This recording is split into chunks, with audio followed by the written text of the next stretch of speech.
নমস্কার বন্ধুরা, আমার চ্যানেলে সবাইকে স্বাগত। তো আজকে আমি বানাতে চলেছি চিকেন কষা। তো দেখুন আমি চিকেন কষা কিভাবে বানাই সেটাই আপনাদের কাছে শেয়ার করছি। প্রথমে আমি চিকেনটাকে এখানে ভালো করে ধুয়ে পরিষ্কার করে নিয়েছি। তো দেখুন চিকেন কষা বানানোর জন্য প্রথমে আমি একটু কয়েকটা আলু কেটে সুন্দর করে পরিষ্কার করে ধুয়ে রেখে দিয়েছি। এখানে মশলাটার জন্য আমি এখানে পেঁয়াজ কেটে নিয়েছি, আদা কুচি নিয়েছি, রসুন নিয়েছি, একটা টমেটো 4 ফালি করে নিয়েছি, একটা ছোট সাইজের পেঁয়াজ ফোড়নের জন্য কুচি কুচি করে কেটে নিয়েছি। তো এখানে মশলাটা আমি রেডি করার জন্য একটা মিক্সার গ্রাইন্ডারে এক এক করে সব মশলাটা ঢেলে দেবো।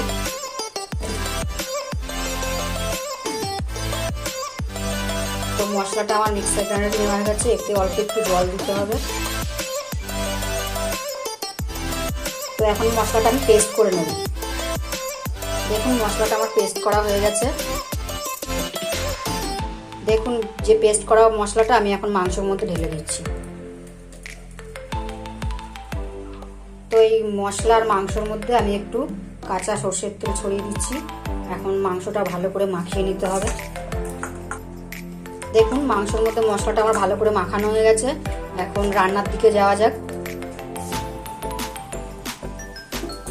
তো আমি একটা গ্যাসটা জেলে দিলাম, গ্যাসটা জেলে কড়াইটা বসিয়ে দিলাম। কড়াইতে আমি এখন সরষের তেল দিয়ে দিচ্ছি। তেলটা আমার গরম হয়ে গেছে, আমি এখন আলুগুলো ভেজে দেবো। আমি দিয়ে দিচ্ছি অল্প লবণ,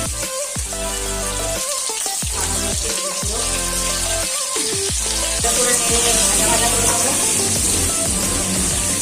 আলুটাকে ভালো করে ভাজা ভাজা করে নেবো, একটু লাল লাল করে। দেখুন আলুগুলো আমার ভালো মতো ভাজা হয়ে গেছে, আমি এখন একটা প্লেটে তুলে নিচ্ছি আলুগুলো।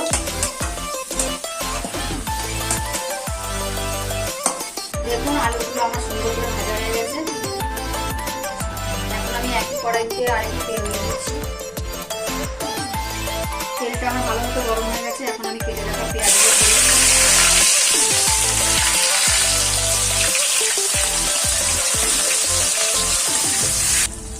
পেঁয়াজটা আমার লাল লাল করে ভাজা হয়ে গেছে। আমি এখন এই মশলা মাখা মাংসটা ঢেলে দিচ্ছি।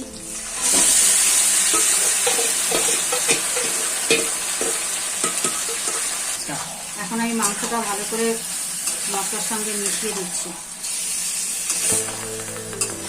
মাংসটা ভালো করে মশলার সঙ্গে মিশিয়ে দিলাম, একটু কষিয়ে নেব ভালো করে।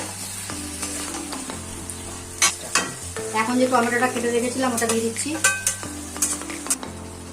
মাংসটা আমার একটু কষানো হয়ে গেছে, এখন আমি একটু লবণ দিয়ে দিলাম স্বাদ মতো দিচ্ছি।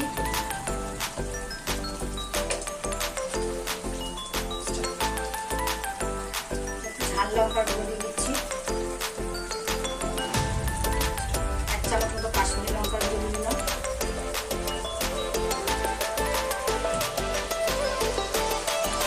তো এখন সমস্ত মশলাগুলোকে আবার মিশিয়ে কষিয়ে নিয়ে মাংসটা ভালো করে।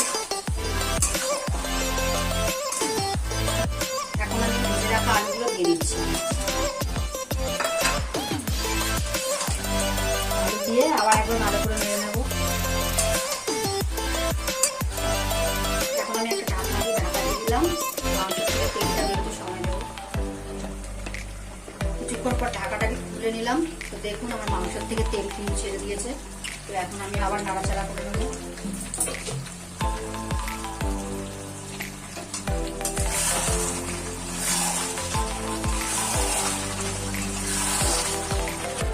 এই চিকেন কষার মধ্যে কিন্তু আমি জিরের গুঁড়ো ধনের গুঁড়ো কিছুই ব্যবহার করিনি, আপনারা চাইলে ব্যবহার করতে পারেন, কিন্তু এটা টেস্টও খুব ভালো হয়, একবার বানিয়ে দেখতে পারেন। দেখুন কালারটা কি সুন্দর এসে গেছে। দেখুন মাংসটা কিন্তু আমার খুব ভালো মতো কষানো হয়ে গেছে, মাংসের থেকে তেলও ছেড়ে দিয়েছে, মাংসের কালারও চলে এসছে। এখন আমি একটু পরিমাণ মতো জল দিয়ে দিলাম।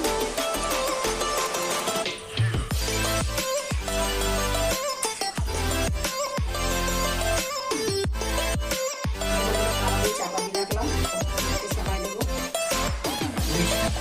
দেখুন ঢাকাটা আমি একটু পরে সরালাম, সরে একটু নেড়ে দিতে হবে।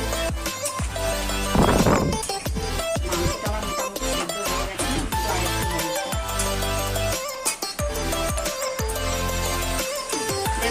মাছটা আমার মোটামুটি সেদ্ধ হয়ে গেছে, আর আলুগুলোও ভালো সেদ্ধ হয়ে গেছে। এখন আমি গ্যাসটাকে অফ করে দেবো। এখন আমি ওপর থেকে একটু শাহি গরম মশলা ছড়িয়ে দিচ্ছি। শাহি গরম মশলা ছড়িয়ে একটু ভালো করে নাড়াচাড়া করে দেবো। আমার চিকেন কষা পুরো রেডি হয়ে গেছে। তো রেসিপিটি কেমন লাগলো অবশ্যই জানাবেন। ভালো লাগলে একটা সাবস্ক্রাইব করার অনুরোধ রইল। দেখা হচ্ছে অন্য কোনো রেসিপিতে।